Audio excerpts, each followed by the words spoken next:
لا هەرجێکم بینەرانی گەلی کوردستان سڵامەتان لەبێ خۆشحاڵمە میوارێ بەرنامەی گەرما و گەرمتان پێشکەش دەکەم. ئەمڕۆ ئەنجومەنی نوێنەرانی عێراق بەبێ کورد و سونە بڕیاری دەرکردنی یاخود چوونە دەرەوەی هێزەبیانەکانی لە عێراق پەسەند کرد. ئەمەش لەگەڵ ڕووداوەکانی چەند ڕۆژی ڕابردوودا بوونە کۆمەڵی ڕووداوی گرنگ و بێئەنجام و بەرچاو ناڕوون لە شانۆی سیاسی عێراقدا. لەگەرما و گەرمیوارەدا گفتوگۆ لەسەر بابەتی چوونە دەروی هێزەکانی ئەمریکا و ئەو ڕووداوانەی چەند ڕۆژی ڕابردووی عێراق دەکەین. بەڕێزتان عەبدوڵڵا سەرنووسەری ڕۆژنامەی کوردستانی نوێ، هەروە بەڕێز عەدالەت عەبدوڵڵا مامۆستای زانکۆ لە ستودیۆ لەگەڵمدان. بەخێر بێن بۆ گەرما و گەرم. بەڕێزتان لای جەنابتەوە دەست پێ دەکەم. چوونە دەرەوەی هێزە بیانیەکان و بە دیاریکراویش هێزەکانی ئەمریکا چی لە دۆخی عێراق دەگۆڕێت؟ ئێوەتە باش طبعا پێش ئەوەی قسە سەرۆکەین چی لە دۆخی عێراق گۆڕێ ئەوەی قسە سەرۆکەین ئایا ئەم حادسە ڕۆدا یعنی مەیەکی لە زەحمەتێک گەورەکانی کە بێتە دی مەسەلەی کشانەوەی هێزەکانی ئەمریکا طبعا وەکو خۆتزانین لە بڕیارەکەوایە کە هێزەکانی هێزەبیانیەکان ینی کە لێرە ئیجتیهاد دروستە بێ هێزەبیانەکان چیان من پێم وایە ئەم بڕیارەی ئەمڕۆی پەرلەمانی عێراق هیچ مەسەلەکان ناگۆڕێ و هیچ لەسەر ئەرزی واقعی سیاسی عێراق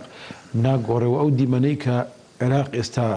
لە ناوی ئەژی گۆڕانکاری ناکە بەڵکو ئاڵۆستریەکە لەبەرەوە گرنگتر لەوەی ئێمە قسە قەزیە مەبدەکەیەوەکەین کە ئایا ئەم بڕیارەی پەرلەمانی عێراق ینی لە چێو سەرچاوەگرێ و بەرەو شۆڕە ئەتوانین بڵێن کە ئەو نەتیجەی کە پێی دەگەین ئەوەی وەزعی عێراق ئاڵۆسترەکە زیاتر لەوەی کە ڕێگا بکاتە بۆ چارەسەرکردنی کێشەکانی عێراق مەسەڵەن بۆ نمونە عێراق بێتەوە خاوەن کیانی خۆی وە بێتەوە خاوەنی وەکەوەی لە عادەتەن لە تایتری لەم بابەتەیە بەدەستدە ئەو شەوەیە کە وڵاتێک مەسەن هێزی بیانی تێدا بێ و پێ بڵێ بڕۆ دەرەوە و بڕۆ دەرەوەش بەڕێگای پەرلەمانی شەرعی بکە و لە ڕێگای ڕێوشێنی بڵێن وەکشۆڵەی دەستوری بەڕێوە لە ڕاستیە پرۆسەکە زۆر لەمە ئاڵۆسترە و من پێم وایە لەسەر ئەرزی واقع ئەم بارودۆخی ئەمڕۆ لە پەرلەمانی عێراق و ئەو دیمەنەی کە هەبوو کە یەکریزی پەرلەمانی عێراق بە جۆرەکان دەرنەدەخست بەڵکو پەرتی و گەڕانەوەی عێراق بۆ معادلەی سێ قاڵبی یەکەم کە ئەو شەوێ شیعە و سونە و شیعە يعني كورد بلين امسي ينيكا بحساب عراق بروسيس سياسي عراق 5 سال هولا دا لرجاي دزجاي جاجاو دستور والتشكيل مؤسساتي تازه وهو دا تيبر يعني ويسال العراق يسال نزكي صالح كم ما يك خوب شاندان هي العراق تجاوزي خوب شاندان راسه او برلماني كم قشتي قرار عراقي بو برلماني نكل زاده هي برا هرجون بشكل لفظيه سياسي عراق لراسيه دليل دخاته كعراق توسط تايتلي كم يخوي توسط بليتي كم يخوي ك عراق كان هم جال ادعاء كان الموانين يا موانين يا ما عراقيين او بيغانا كان او امريكان او دولتان اقليم اما ذكر بشع والسنه وكرد مال الراسيه جلسي برلمان العراق دي سنه عراقي بدو سو بليتي خويك بلسيه بشع برستان ام بابتي شنو دروي ياخذ تذكرني هذا بيانا كان العراق بابتي تازني لدواي كوتاي هاتني داعش اما بابت سري هلداوا بلام پسند کردنی بم جوره لم خیرایەدا تا چەندە وەکو کاردانەوەی ڕووداوەکانی چەند ڕۆژی ڕابردوو تەماشا دەکرێت خۆی يعني هەر ئەو تایتڵە هەر عنوانەیە يعني وەک جۆرەکە لە کاردانەوە کە بەڕای من کاردانێکی مەدروستیش نییە چونکە يعني چەند هەلومەرجێکەیە بوونی هێزەکانی ئەمریکا بە عێراق ڕێخە یەکەمیان اتفاقی سۆفایە کە ئەوش نەتیجەی وا دیزاین کرا بۆ وەکو سەرەتایەک بۆ کشانەوەی هێزەکانی ئەمریکا لە عێراق بۆ ئۆباما ئەو نەی جێبەجێ کرد بەڵام هەمیشە حاجە عێراق دیارێکی دیکە پێویستی ئەمریکا و پێویستی بوونی هێزی نێودەوڵەتی دووپات کردەوە حتا گەر هێزی ئیقلیمیشی تێدا بێت لە معادلاتەکانی عێراق کە بەسەر بەنسبەت مەلەفی کوردەوە تورکیای تایە بەنسبەت مەلەفی سونەوە بەنسبەت مەلەفی داعش و ئێرانی هێنابێتە ناو مەسەلەکانەوە هیچ لە مەسەلەکە ناگۆڕێت دائیمەن هێزی نێودەوڵەتی يعني بۆتە حاجیش عێراقی کە بەشێک لە کێشەکانی عێراق سێرکەکە تۆ سەیری ئەسەکەی معادلی کورد خراولاوە کە تا ئێساکە ڕەنگە بۆ هەموو کێشانی کە کورد هەیەی لە ناو خۆی کوردستانە کە لە ڕەنگدانی لەسەر عێراقیش هەبووە ڕەنگە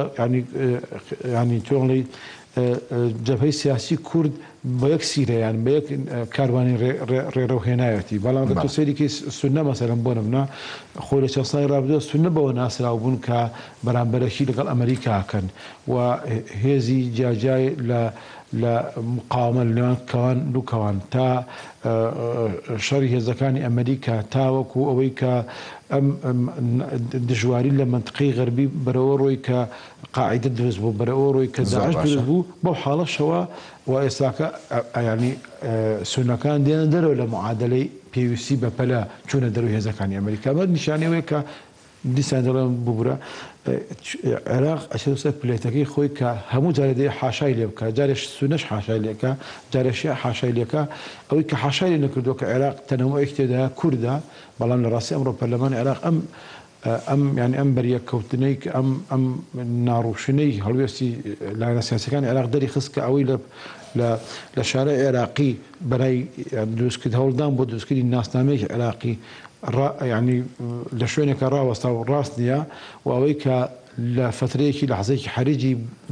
هەڵوێست بەرامبەر بە ڕێفراندۆمی کوردستان لە پەرلەمانی عێراقا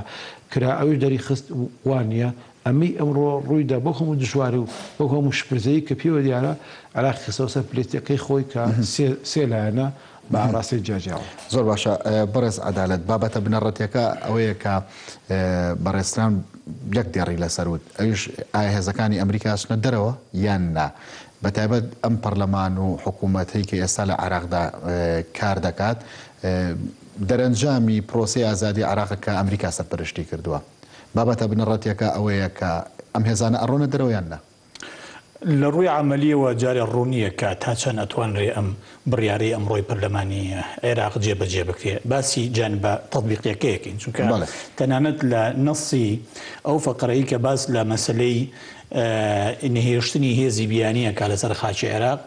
باس لە مەسلەی ئیلزامکردنی حکوومەتی عێراقەکە بەوەی کە کۆتایی بهێنێ دوو بڕگەیتیایە لە بڕیارەکە نیشیاڵێ حکوومەت ئەبێ پابند بێ بە هەڵوەشاندنەوەی داواکاری هەڵوەشاندنەوەی داوای هاریکاریکردن کە پێشکەشی هێزەکانی ئەو پەیمانە نەکرێ واتە ئیلزامی حکوومەتەکە کە ئەو داوایە چی لێ بکە هەڵوەشێنێتەوە چکە حکوومەت عێراقی پێشتر لە چوارچەوەی اتفاقیەکە داوای کردووە کە هێزەکانی هاوپەیمانان بەڵێ پاڵپشتی بن بۆ ئەوەی چی بکرێ بۆ ئەوەی لە شەڕی ڕوبەڕووبوونەوەی داعشە پاڵپشتی عێراق بن بەڵام ئێستا لەم قەراریشە لە قەرارە هەر ئەساسیەکان پێم وابێ لە خاڵی یەکەمیشای ئەڵێ عێراق ئەم داوایە ئیلغا بکاتەوە بە هیچ شێوەیەک دوور و نزیک باسی ئەمریکایتیان نییە باسی هێزەکانی هاوپەیمانی ئەڵێ ئەو تەڵەبەی کە عێراق کردوێتی ئیلغایکە هەڵی وەشێنێتەوە ئەمە لەلایەکی تر ئەمۆکو فەقەرەکەی بڕیارەکە بەڵام هاوپەیمانی نێودەوڵەتی بۆ ڕوبەڕووی داعش ئەمریکا سەرۆکاتیە ڕاست ئەمریکا سەرۆکاتێکە بەڵام قسەکە لەسەر چییە قسەکە لەسەر ئەو تەرجەمە نیابیەیە کە کراوە ئەمڕۆ بۆ ئەو بیرۆکە و ئەو نیازەی کە لەلایەن بەشێک لە شیعەکانەوە هەبووە تۆ بیرە نەچێ لە ناو خودی پەرلەمانی عێراق ئەمڕۆ نامەیەکی چێ خوێنرایەوە مقتەدا سەدر و ئەوەی کە ئەو داوای کردووە دوایی طبعا لە دوای کۆتایی هاتنی جەرسەکەی ئەمڕۆی پەرلەمانیش مقتەدا سەدر ئەمڕۆ شتێکی بڵاو کردوێتەوە ئەڵێ ئەوەی ڕووی داوە وەڵامدانەوەیەکی ئەو وەڵامدانەوەیە نییە کە لە ئاستی پێویستا بێ و ئێمە کۆمەڵێ ڕێوشێنی خۆمان ناگرینە بە ئەگەر ئەو مەرجانەی ئێمە داوایەکەن لە پەرلەمانە جێبەجێ تەواو لە پەرلەمانیشە جێبەجێ نەکرا ئەوەی کە ویسترا لە پەرلەمانە بەو شێوەیە تەرجەمە نەکرا یەکەم باسی ئەمریکاییتیانە دووەم کاتی ئەڵێ کۆتایی هێنان بە وجودی هێزی بیانی تەنها ئەمریکانیە هێزی بیانی بە نەسی صریح بریتیە لە هەموو ئەو هێزانی کە لەسەر خاچی عێراقان هەمووانە هێزی بیانین تەنانەت هێزەکانی تورکیا شەگرێتەوە بکەسە ینی هەموو یەگرێتەوە دوو ماوەی زەمەنی دیاریکراویتیانی ڕاستە ئاخر خاڵکە خاڵی شەشەمە ئەڵێ لەمڕۆوە جێبەجێکرێ بەڵام ئێمە لە دەرەوەی شیکاری قسەی کەسێکی بابرین پەیوەندیدار لە ئەنجومەی نوێنەرانی عێراق هێنینەوە کە بریتیە لە جێگری سەرۆک پەرلەمانی عێراق کە دکتۆر مشیر حەدادە ئەڵێ ئەم قەراراتانی کە دەرکراوە ملزەم نییە بۆ حکومەتی عێراقی چونکە حکومەتی عێراقی عادەتەن مؤسسەی تەنفیزی پابندە بە یاساوە کە لە پەرلەمانەوە دەرەچێ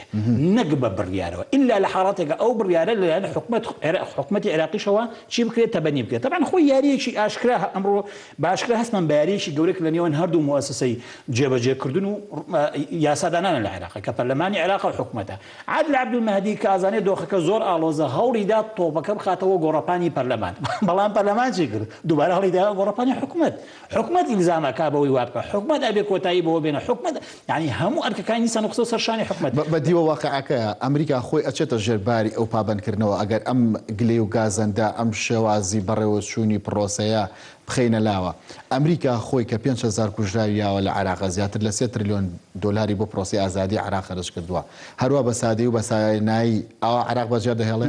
دوو شەقیتیە هەیە یەکەمیان ئەمریکاکان ئێستا حاڵی حاضر خۆیان هەندێک مبادراتیان کردووە ئێستا مەشق پێکردنی هێز عێراقیەکانیان ڕاکرد نەکار هێزەکانی ئەمریکا لەناو تەحالوفی دەولیە بگرێت چەندین وڵاتی تریشکە لەناو ئەم هاوپەیمانەتیان بە شەقکردنی هێز عێراقیەکانیان ڕاگرتووە ئەبە یەک دوو ئەگەر بابەتەکە کردە دەرەوەی هێزی هەموو وڵاتان هێزی بیانی بێ لەسەر خاکی عێراق ئەو کاتە ئەمریکیەکانیش جگە لە داوای تەعویزکردنی هەموو ئەو بەرگە و ماداناکەن کە لەناو ئیتیفاقی سۆفایا هەیە چونکە کۆمەڵێک التزاماتی مالیەکەوێتە سەر عێراق لە چوارچەوەی اتفاقەکە تەنها تەعاون نییە لە ئاستی سیاسی و کولتوری ئەوەی کە باس کراوە بڕۆ اتفاقەکە بخوێنەوە التزاماتی عسکەری و ئەمنیشی تایە کە هەمووی سەفەقاتە تقریبا بەدەیان ملیار دۆلار اتفاقەکە جێبەجێکرێ ئەو بڕگانەی کە پەیوەندی بە جانبی عسکەری و حکوومەتی عێراق تام سەدەخڵی کە قساکەین تەنها ئەوەی کە پەیوەندی بە هێنانی فڕۆکەی F-16 و کڕینی و ڕاهێنانی بە فڕۆکەوانەکان تەنها ئەوەی ئەو الزامی جێبەجێ کردو عێراق هەموو بڕگای عسکەریەکانی تری هیچی جێبەجێ نەکردووە ئەمەوە ئەکە عێراق ڕاستیە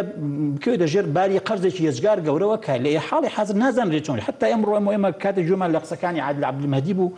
لە ناو پەرلەمانی عێراقا بۆمان دەرکەوت ئەوێ پیشانی بدە پەیامێک بگەێنێ کە مەسەلەی دەستبەرداربوون لە ئیتیفاقەکە مەسەلەیەکی ئاسایی نیە ئەمە یەک دوو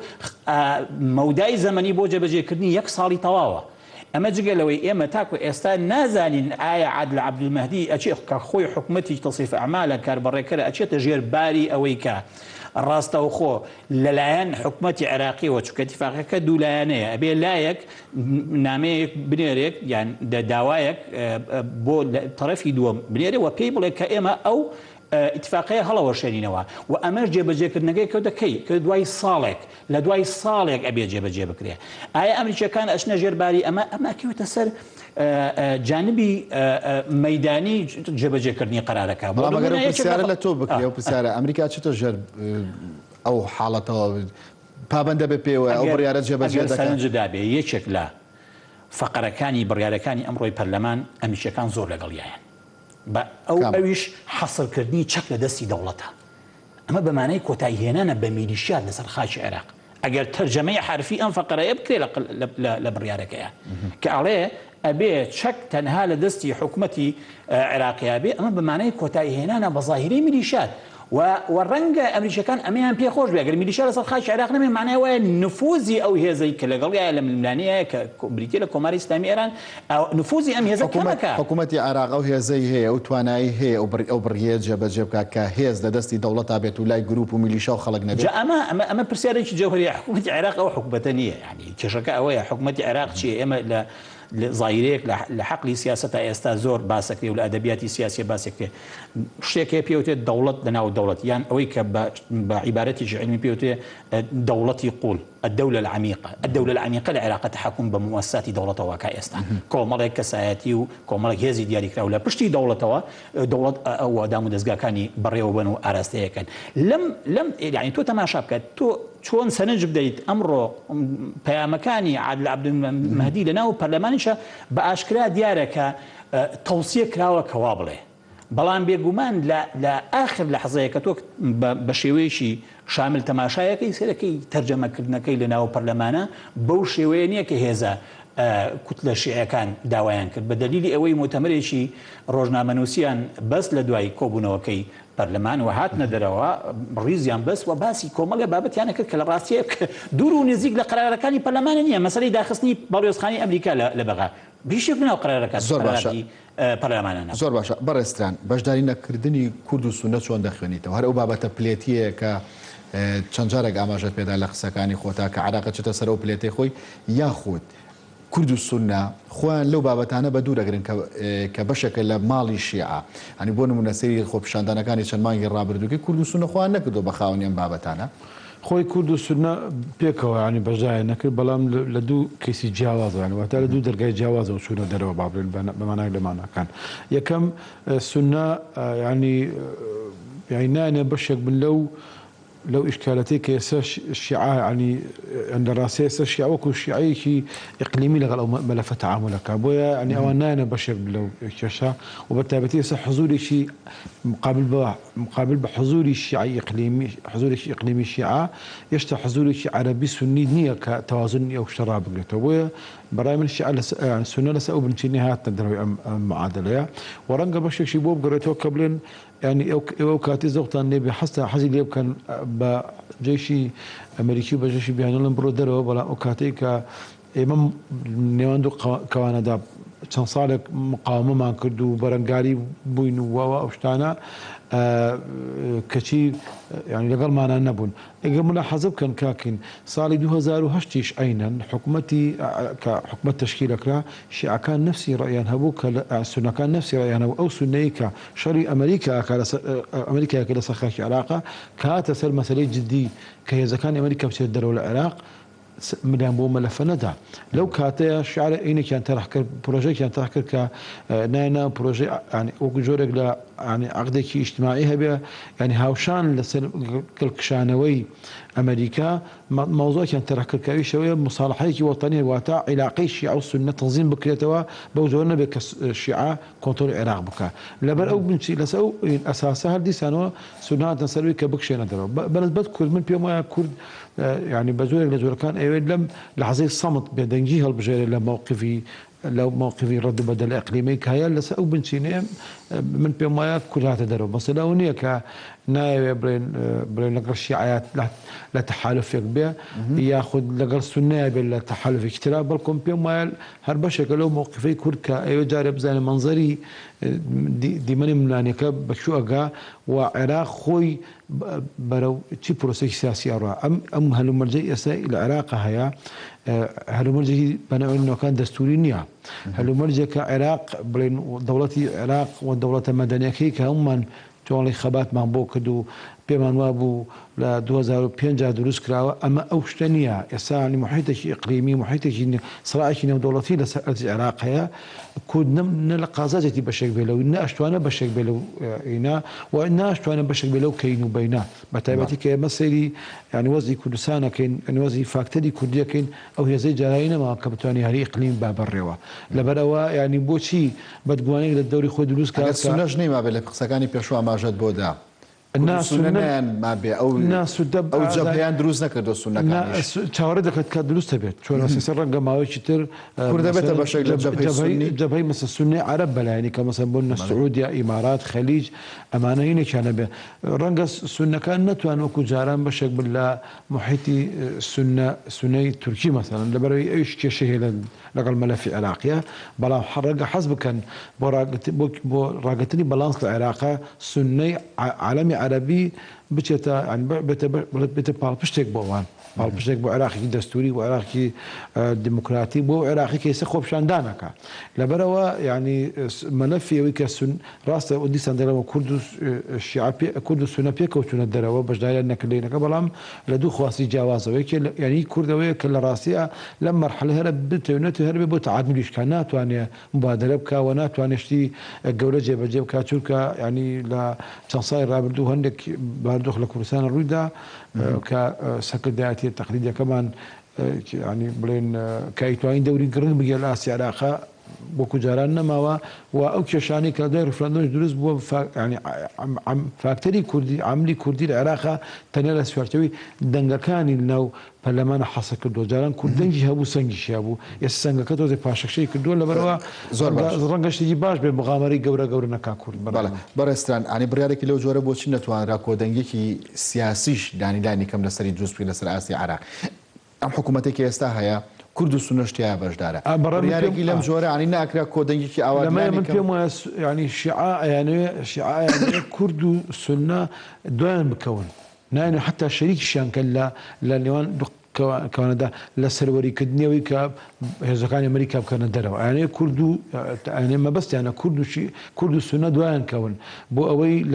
لە ڕێخستنەی مەکسەبەکانە خۆمان چەند جارێکا بینیمان شەڕی داعش کەم ینی بەڕنگایی داعش ئەرکێکی نیشتیمانی بوو بۆ عێراقیەکان کوردیش بەشداری تاکرد بە توندی و حتا سونەش ینی خۆی وردەوە تەوەلا بە دوورگرت لە داعشە کەچی مەکسەبەکە شیعە هەوڵی دا بەنای خۆی تۆماریکە بۆی لە مەکسەبەکە شار وابێ من پێم وایە ئێستا محاولەی هەیمەنەی شیعی عێراق بۆ ئەویانە کە عێراق بەنای خۆیانە بناسرێ بەتەنیا حتا خۆ بەشێک لەو مشکلەی کێسەر عێراقیان مثلا بۆ سونە بەشدانی لە خۆپشاندانەکانی عێراق و کوردیش بەشدان نیە لە کاتێکە مەطلبی کوردی بۆ دیموکراسی بۆ گۆڕانکاری لە عێراقا مەطلبێکی ینی تازە نییە چەند ساڵێکە کورد دەوێت لەسەری ئیشکاوار و سونەش خۆیان بەڵام خۆیان هەستەکەن ئەو ڕاستە ئەو خۆپشاندانی لە عێراق هەیە بۆ نمونە خۆپشاندانێکی قەڵەباڵغی واتە توانین تەبێکی عێراقی بدەێت بەڵام قەڵەباڵغی چووکە شیعە قەڵەباڵغن زۆرن دەنا ینی ناتوانانی ئەو بەو مانایە بدەیتێ کامە هەوێکی عێراقی وەرەگە بەو شێوەی کە زۆر جا وێ ناکە لە تەلەڤیزیۆنەکانە زۆر باشە بەڕێز عەدالەت بەڕێزتران عێراق زۆربەی کات ڕخنەی ئەوەی لێدەگیرە کە خاوەنی سەروەری خۆی نییە بەڵام بم هەنگاوە ئەتوانێت سەروەری بۆ خۆی بەدەست بێنێتەوە لە دوای ناوبڕێک باسیەکەین لەگەڵماندا بمێنەوە.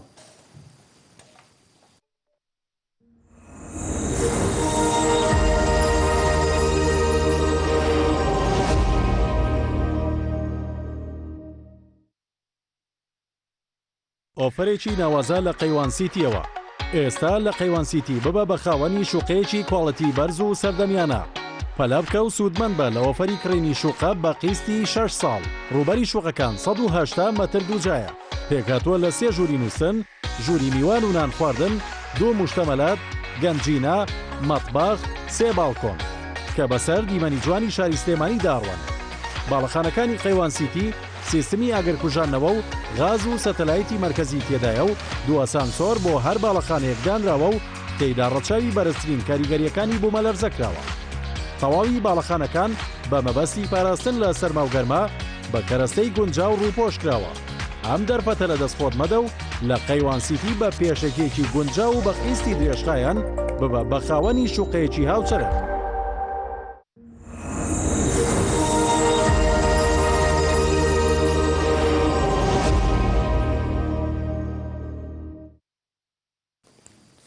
جارێکتر سڵاتان لێبێ بەڕێز عەدالەت باسمان لە سەروەری عێراق ێکە لەو ڕخنانەی کە زۆرترین کە لە عێراق گیراوە کە وڵاتێک بووە خاوەنی سەروەری خۆی نەبووە بڕیارێکی لەم جۆرە گەر بە دیوێکی دیکە بیخوێنیتەوە عێراق دەکاتە خاوەنی سەروەری خۆی عێراق ناتوانێت خاوەن سەروەری بێ لە ڕاستیە بەو زوانەی کە چاوەڕوانەکەی لەبەرەوەی دەوڵەتی لاواز بە سروشتی حاڵ خۆی ئەبێتە مایکردنەوەی دەلاقەیەکی گەورە بۆ دەستێوەردانی دەرەچی دەوڵەتی لاواز عێراق دەوڵەتێکی لاوازە لە پرۆسەی سیاسی لە 2023 کە دروستە بێ لە ڕاستیە ئەمریکەکانن کە ئەم دەوڵەتی پۆست سەدام ئەخەنەوە سەر پێ یعنی بەبێ هاوکاری ئێوە پاڵپشی ئەمریکەکان و بەشێکی تر لە وڵاتانی تری جیهان مستحیل بوو کە عێراق بتوانێت بێتەوە سەر پێی خۆی و ئەو ئیجماعە ئەگەر ئەو نیوچە ئیجماعە و نیوچە کۆدەنجە دروست بکرێ بۆ شتێک هەبێ بە ناوی پرۆسی سیاسی عێراق ئەگەرچی هەر لە سەرەتاوە بەشێکی پێکاتی بەشێکی گرنگی لە پێکاتەکانی کە سونەی عێراق بە مقاتعی تەنانەت هەڵبژاردنەکانیان کرد و پیان وا بوو کە ئەوان لە عێراقی تازەیە جێگایان نابێتەوە ئەم ناهاوسەنجێک کە لە سەرەتای پرۆسی سیاسی عێراقەوە دەست پێ کە دەرفەتە کاتەوە هەموو نوێنەرانی سیاسی ئەم پێکاتانە کە پیان وایە لە ناو عێراقی تازەیە بێبەش کراون پێگەی خۆیان پێنەدراوە یا کەوتونە دەژێر هەژمونی پێکاتەیەکی تری عێراقیەوە بە سروشتی حاڵ پەنا بۆ چیە بن پەنا بۆ شتێ بن کە لە بواری زانستی سیاستە پێوترێ خۆ بەهێزکردن بە دەرەوە ئەلیستیقوا بالخارج چکە سونە کە بەهێزە لە ناو معادلەی عێراقی تازەیە بە ناچاری پشت بە چێ بەستێ بەهێزی دەرەچێ بەستێت بۆ ئەوەی بە تایبەتیش بە محیتی سونیە بەسێ بە وڵاتە عەرەبیانەی کە لە ململانیان بە شێوەیەکی تەقلیدی لەگەڵ کۆماری ئیسلامی ئێرانە ئەمانە هەر خۆیان جارە لە قۆڵی سونەوە دەرگایشی گەورە کردەوە بۆ دەستێوەردانی دەرەچی لە ڕێگەی چەند وڵاتێکەوە هەرچی پێکاتەی شیعی عێراقا بۆ ئەوەی توانای با بڵێن فەرمانڕەواییکردنی عێراقیان هەبێ و بیسەلمێنن کە دەوڵەتی عێراق لە 21ەوە کە دروستە بێت تاوەکو 2003 ئەوان بەشێکی گرنگنی لە ناو فەرمانڕەوایی عێراقەوە پێکاتەیەکی ئیستبعاد کرا و دوورخراون لە ناو دەوڵەتی عێراقا ئەتوانن بیسەلمێنن کە ئەوان بە حکمی ئەوەی زۆرینەی خەڵکی عێراق پێکێنن هەر ئەوانن مافی بەڕێوەبردنی دەوڵەتیانە بەڵام بۆی ئەمە بڕوو بدات بە ناچاری پشت بەچێ بەسن پشت بە ئەو مەدە ئیقلیمیە بسن کە لە ڕووی تایفی و لە ڕووی مەذهبیەوە چێ ئەبێت بریەتی ئەبێت لە دەوڵەتێکی وەکو کۆماری ئیسلامی ئێران کەواتە لێرەشەوە بۆ ئەوەی استحقاقی بەڕێوەبردنی دەوڵەتی عێراق لەلایەن شیعەکانی عێراقەوە جێبەجێ بکرێ شیعی عێراق بە ناچاری پێویستی بەچێیە بە کۆماری ئیسلامی ئێرانە ئەم هێزانە بچنە دەرەوە یان چنە دەرەوە بەستەی ئەم پێکاتانە بە دەرەوە هەر ئەمێنێ بەڵێ بە ئەم بیرۆکەیە تاوکم کەواتە شیعەکانی عێراقیش بۆ ئەوەی بتوانن فەرمانڕەوایی عێراق بکەن پێویستیان بەچێیە بە کۆماری ئیسلامی ئێرانە کەواتە دەرگا ئەکەنەوە لە بەردەم چی لە بەردەم نەک تەنها ڕایەڵی مەذهبی بەڵکو ڕایەڵی سیاسی ئەمنی عسکری بۆی دەوڵەتی عێراقی بتوانێت لەسەر پێخۆی بۆستێ بە دەلیلیەوەی لە کاتی شەڕی عێراق لەگەڵ ڕێکخراوی قاعیدە و دواتریش لە قۆناغی دواترە کە شەڕ لەگەڵ داعش دەست پێکە عێراق خۆی بەڕەسمی داوای هاوکاری لە کۆماری ئیسلامی ئێرانەکە باشە دەوڵەتێک خۆی زعیف بێ لە ڕووی ئەمنیەوە لە ڕووی سیاسیەوە بێگومان لە هەموو دۆخێکە دەرگاکانی هەموو ئەکرێتەوە بە ڕووی دەستێوەردانی دەرەچیە و لێرەوە شتێک نامێنێتەوە ناوی سەروەری عێراق بێ عێراق بۆچی اتفاقی سۆفاکە لەگەڵ وڵاتە یەکگرتوەکانی ئەمریکای لەبەرەوەی پێویستی بە دەعمی عسکەری استخباراتی سیاسی دیبلۆماسی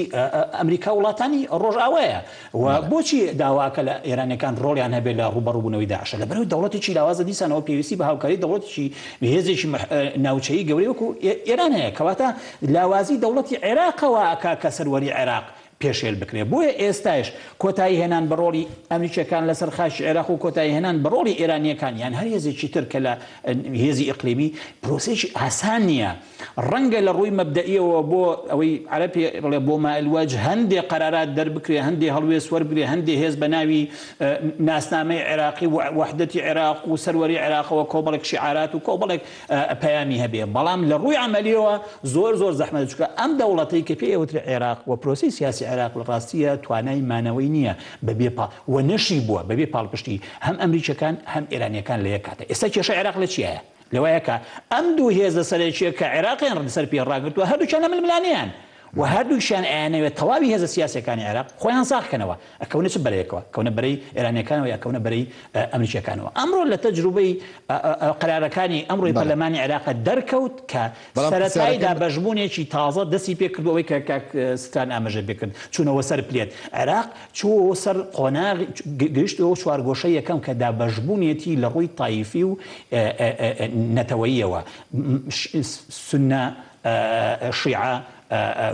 شیعە کورد سنە یعنی جارێکی تر دابەشبوونە سیاسیەکە دەمەزرد بووە کە لە سەرەتای پرۆسەی سیاسی عێراق هەبووە لە ڕاستیە بۆیە من پێم وایە بابەتی سەروەری عێراق بابەتێکە زیاتر بابەتێکی کڵێشەییە زیاتر ینی گەمەیەکی زمانەوانیە کرێجینە لە ئەرزی واقع عێراق خۆی ناتوانێت لەسەر پێی خۆی بۆستێ بەبێ پاڵپشتی ئەو هێزانی کە باسمان کرد. بەڵێ ینی کەواتە چوونە دەرەوەیان یان نەچوونە دەرەوەیان هیچ لە دۆخی عێراقیەکان ناگۆڕێت. چوونە دەرەوەیان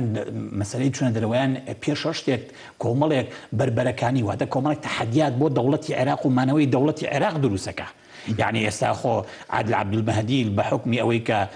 ئیدارەی کابینەی عێراقەکە ئەگەر بە شێوەی کار بەڕێکریش بێ بێگومان لە ڕێگەی ئەو راپۆرتانی کە لە وەزارەتەکانەوە بۆ دێ و لە ڕێگەی ئەو واقعە سیاسی کە وڵاتەکەی تیاتی ئەو دۆخە ئەمنی و عسکەری کە وڵاتەکەی تیاتی ئەزانێت کە عێراق بەرگەی هیچ هەڕەشەیەکی نوێی تیرۆریستان ناگری ئەگەر سبەینێت دەست پێ بکاتەوە و ئەشزانێ بەڵام خاڵ یەکەمیان یەکسەر هاوپەیمانی نێودەوڵەتی دژی داعش هاوکاریان نەکەن ئەڵێ داواکاریەکەمان کە پاڵپشتیان بیکێشنەوە لە ڕاستیە گەر ڕاستی بوو عێراق خۆی حاڵی حاضر ئێستا بۆتە قوربانی ململانیەکە هەر بڕیارێکەدا لە زەرەرێتی ینی بڕیارەکانی ئەمڕۆی پەرلەمانی عێراق هەمووی لە زەرەری عێراقا یعنی تەنانەت عێراق خۆی بەتەنیا ناتوانێت بە پشتبەستن سبەینێ بە کۆماری ئیسلامی ئێران توانین ڕاگررتنی عێراقی هەبێ لە هەموو دۆخێکە ئەوە جارێکی تر ناهاوسەنجی لە نێوان ناوسەنجی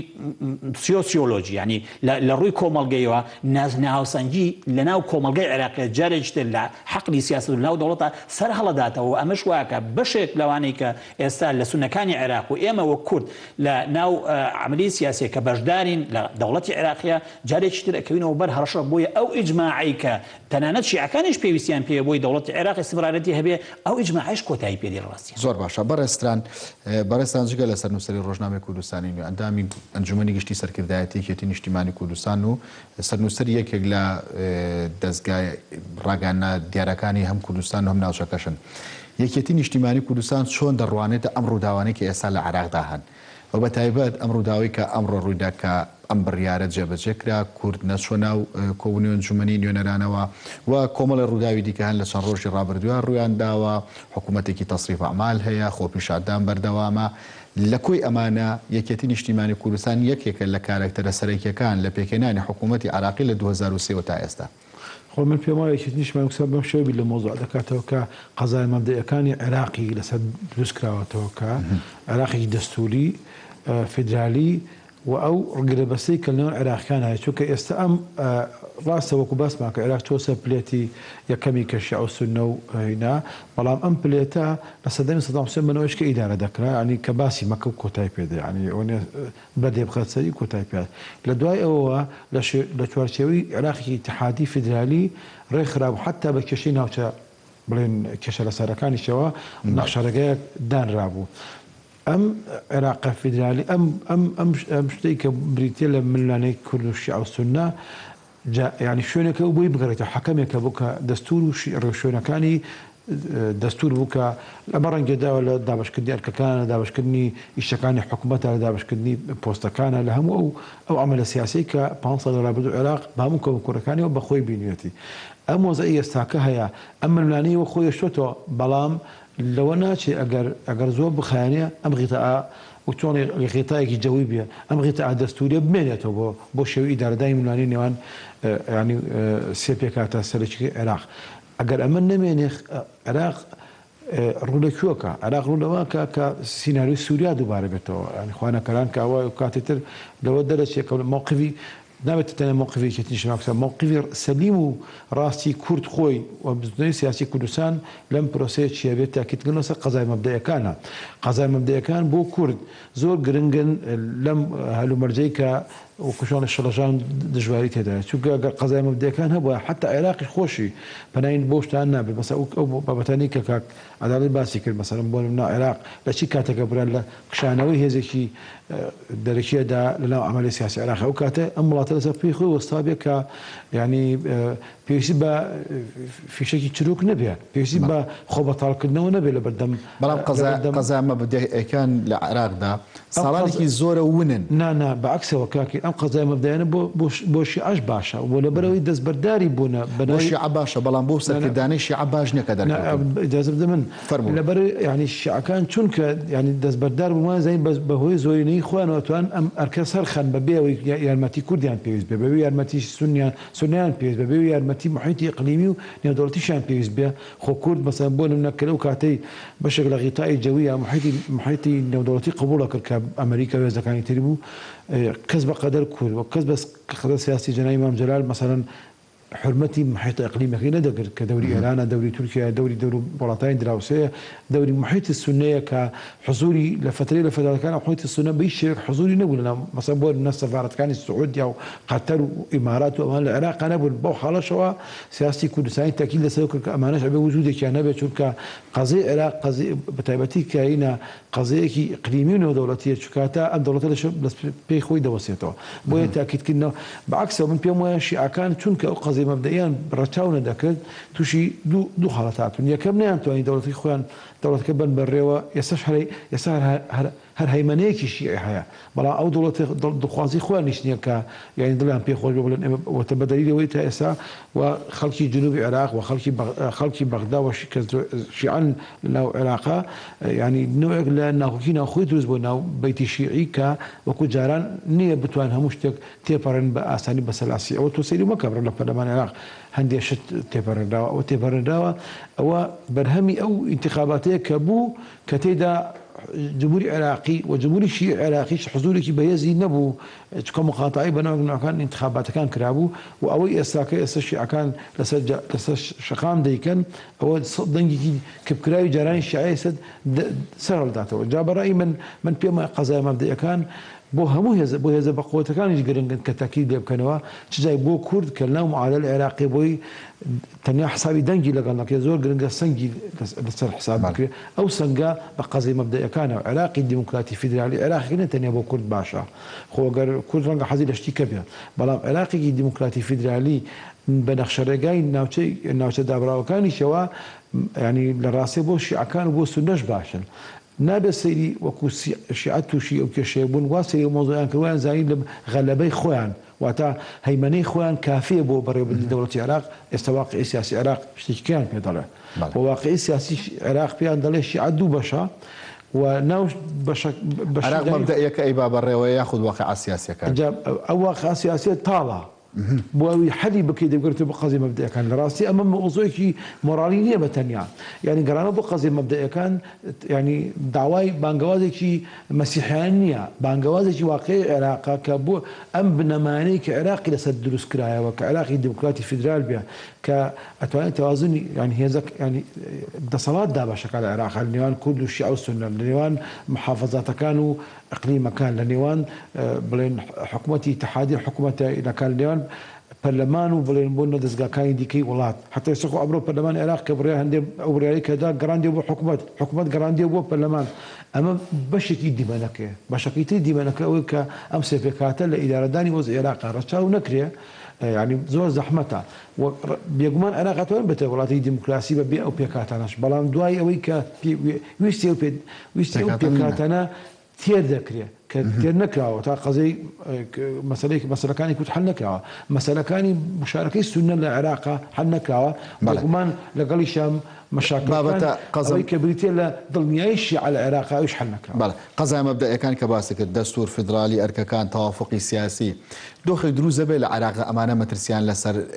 هەبێت یعنی لە چەند مانگی ڕابردوو نبینیمان گۆڕانکارەکانی عێراق زۆر خێران و زۆر چاوەڕوان نەکرا ئەم مەترسیانی کێسەر عێراقەیە کە کوردیش لێ ترسێ و بێگومان شیعەش لێ ترسێ سونەش لێ ترسێ نەتیجەی چییە نەتیجەی ئەوەیە کە ئەم سێ پێکهاتات نەوسەر بلێت بەڵام ئەو گرێبەستەی ئەمانێکە خست پێکەوە ئەم گرێبەستە خەریکە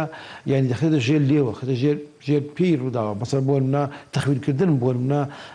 پەرلەمانتاریشی چییە ئەگەر مەسەن بەشێک لە ئیشەکانەوە نەبێ اعتراض دەربڕیان لەگەڵی نەبێ بێتە دەرەوە لە کۆبنەوەی پەرلەمان ئەم جەوە تەخوینەی کە ئێستا هەیمەنەی شیعە لە عێراق دروستیەکە بەشێکە لەوەی کە عێراق هاتوتە سەر پلێتەکەی خۆی بەڵام بەبێ ئەوەی گرێبەستێکە بێ ئەم پەیوەندیانە ڕێکخات بەڵێ وەکو یەکێتی خۆی بۆ چه سیناریۆک ئامادە کردو لەکوی ئەو سیناریۆنەی کە ئێستا ئەبیندێن لە عێراقدا کامیان ئەو سیناریۆ کە یەکێتی خۆی تیا ئەبینێتەوە خۆی تیا ئەبینێتەوە ئێمە هێشتا سوێنیشمان نەخوادەوە بەڵام بەسەر من تەبەن بەڵام تۆ سەرنووسەری کوردستان یەک لە 120 خۆم باڵێ بۆ یەک لە 120ەکە من پێم وایە یەکێتیشمان کوردستان لەبێ هەرەبێ ینی خۆی کۆنگرەی نوێ بوونەوە لەسەر ئەو بنچینە دامەزرا ئێمە گەڕۆ بۆ قەزای مەبدەیەکان بۆ ئەو شتانەی کە گرێبەستی ئێمە ڕێکخا لەگەڵ عێراقیەکان بۆ شتانەی کە گرێبەستی ئێمە لەگەڵ خەڵکی کوردستان ڕێکخا لەگەڵ حزب سیاسیەکانی کوردستان ڕێکدەخا بۆ ئەوی تەوازن بگەڕێنەوە لە حکومڕانی کوردستان تەوازن بگەڕێن لە حکومڕانی عێراقا زۆر گرنگە پێداگی لەسەر قەزای مەبدەیانە بکەین کە عێراقی دوای کەوتنی سەدام حوسێن لەسەر دامەزرا ئەگەر چکەوە دەرفەت بۆ یەکێتی کاتەوە دەوری گەورەی گێڕە و ئەوە دەرفەت بۆ کوردی شکاتەوە کە دەوری باش بگیرەوە ئەوە دەرفەت بۆ عێراقێکی دیموکراتیە کاتەوە کە ببێتەوە نمونونەکەی جاران کە خەڵک لە دوای کەوتنی سەدام حوسێن و ئومێدی پێخواست لە عێراق هەبێت زۆر باشە بەڕێز عەدالەت هەیمەنەی شیعە وەکو دەستەواژەی کە بەڕێزتران ئاماژەی پێدا و لەگەڵ هەیمەنەی شیعە دەرکەوتنی هەندێک دەموچاوی سیاسی شیعە لە دوای داعش وایان کردووە کە شیعە بەم جۆرە مامەڵە بکات لە عێراقدا قۆناغێک دروست ئەبێت کە شیعە عەدی تەنازولی وەربگرێتەوە بچێتەوە سەر ئەساسیەوەی کە خۆی بچووک بکاتەوە یاخود بچووک ببێتەوە لە عێراقدا؟ خۆی ناوەندی سیاسی شیعە لە عێراق لە ئێستایە ئەگەر ئەم ڕستەیە دقیق بێت لە ئەوە جێ مەزەقە ینی لەو پەڕی قەیران و تەنگژەیە بۆ لەبەر زیاتر لەسەر بنەمای زیاتر لە پێدراوێت یەکەمیان هەڵبژاردنەکانی عێراق دوایین هەڵبژاردنەکانی عێراق لە سانی وی پەنجای خەڵکی عێراق بەشداریان نەکرد بەپی هەندی ئامار و بەپی معادلەی و کورسیانی کە ناو پەرلەمانی عێراقەیە چەند سونەکانی عێراق بە حکمی لانەوازبوون و ئاوارەبوونیان بەهۆی شەڕی داعشەوە نەیانتوانی بێدەنگ بدەن و بەشداری بکەن بەشێکی زۆری خەڵکی شیعەش بە ئەنقەس و لە ئەنجامی خراپی دۆخی شارەکانیان لە ڕووی خەدەمات و ئاوادانکردنەوە نەشونەدا هەڵبژاردنەکە ئەمە یەک دوو پێدراوێکی تر ئەوەیە کە بەشی هەرە زۆری خۆپیشاندەران لە پارێزگا شیعەنشینەکانن لە بەسڕن کە لە کەربەلان لە نەجەفن لە ناو بەغاش لەو شوێنانن کە بە شوێنی شیعەنشین ناوەبرێ کەواتە لە ڕووی جەماوەریشەوە ناوەندی سیاسی شیعە لە عێراقا دۆخی خراپە چونکە بەشی هەرە زۆری خەڵکەکەی خۆی لێ هەڵساوەوە و خۆپیشاندانەکە و ناڕەزاییەکان پێدراوێکی تر ئەوەیە کە ئەمڕۆ بڕیارێکی گرنگە کە لە ڕووی مەبدەئیەوە بەحساب پەیوەندی بە مەسەلەی سیادەی عێراقەوە هەیە شیعەکان بەتەنیامانەوە نە سونەیان لەگەڵایە نە کوردیان لەگەڵایە تەنانەت ئەگەر یەک چەند دەنجێکی سونەی تیا بێ کە من بە بوردی متابعی جەلسەکەم کرد بە ئاشکرا باسی ئەوەیان کرد کە چ زەمانێک هەیە پرسیارەکان بە دیاریکراوی ئاراستەی سەرۆیشی حکومەتە کرد عادل عەبدولمەدی چ زەمانێک هەیە کە ئەگەر ئێمە هێزە بیانیەکان کە ئەوان چاک وەکو سونەکان باشە زانن مەبەستی بە پلەی یەکەم ئەمریکیەکانە کاتێک ئەمریکیەکان بکرێنە دەرەوە چ زەمانێک هەیە ناوچەکانی ئێمە جارێکی تر ناکەوێتە بەر پەلاماری میلیشیا شیعەکان بۆیە ئەو خاڵەی کە زیاد کرا خاڵێک بوو بالموناسەبە لەناو ئەو گەڵاڵەنامەیە نەبوو کە لە بڕیارەکانی پەرلەمانە هەبوو ئەو خاڵی کە باس لە ئەوواکە چەک تەنها لە ژێر کۆنتترۆلی دەوڵەتا بێ ئەوە بە شێوەک لە شێوەکان لە ژێر داواکاری هەندێک لە بۆ بەتایبەتی هەلبوسی خۆی دەوری لە داڕشنی و خاڵەیە هەبووە لەسەر ئەساسیەوە کە ئەوان دڵنیاش نین سونەکانیش دڵنیانی کە سبەی ئەگەر ئەمریکیەکان چوونە دەرەوە چ گرنتیەکەیەوە ئەم عیبارەتەی بەکانێت چ زمانێکەیە کە ئێمە ناوچەکانمان ناکرێتەوە بەر هەڕەشەی شێ میلیشیاکان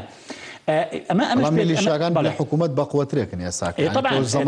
بۆیە ترسن بۆیە سونەکانە ترسن بۆیە بەشی هەرە زۆریان مقاتعیان کرد چەندێکی کەم نەبێت کە بە ئاشکرا دیارە نزیک لە شیعەکانی عێراقەوە کەواتە لە ڕووی هاوپەیمانێتی سیاسیشەوە لەم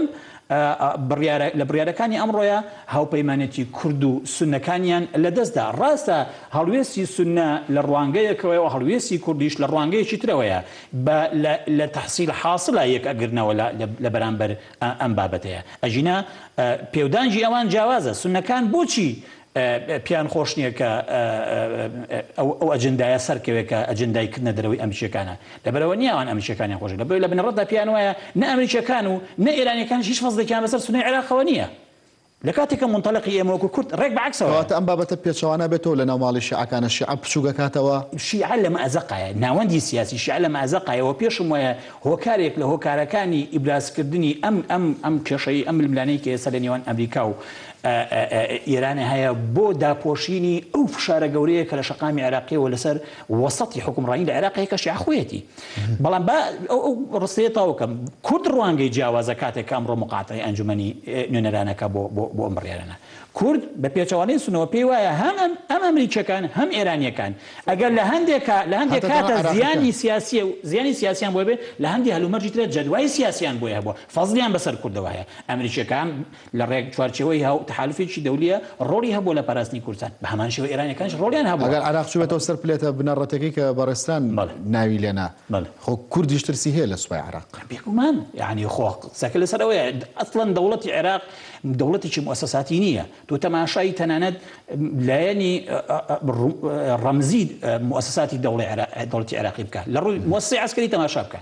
هەموو هێماکانی ئێستا تقریبا بە تدریجیان ئەبێ بە هێمای تایفەیەکی دیاری کراوە ئەمە کێشەیەکی گەورەیە دەوڵەت ئەبێ دەوڵەتی دروستکردنی ئینتیمای نیشتیمانی بێ و دروستکردنی دەوڵەتی مواتەنە بێ عێراق کێشەکەی ئەوەیە لە ئەزمموی 15 ساڵی ڕابردووە کاریگەری تایفەگەری و کاریگەری دەستێوەردانی ئەقلیمی نەیهێشتووە کە دامەزراوە دروست بکات تۆ تەماشای حەجم و ڕێژەی کورد و وەسوونەکان بکە لەناو موسساتی گرنگی دەوڵەتی عێراقیە لە موسسەی عسکەری بگرە بۆ موسسەی هەواڵگری بۆ موسسەی ئەمنی و تەنانەت لە ناوچە سونە نشینەکانە پێکهاتەی سونە خۆی هێزێکی کاریگەر نییە لەناو موسساتی دەوڵەتە زۆر باشە بەڕێز عەدالەت عەبدوڵڵا مامۆستای زانکۆ بەڕێزتران عەبدوڵڵا سەرنووسەری ڕۆژنامەی کوردستانی نوێ سوپاس کە لەگەڵمانە باز بوویت ئێوەش خواتان لەگەڵ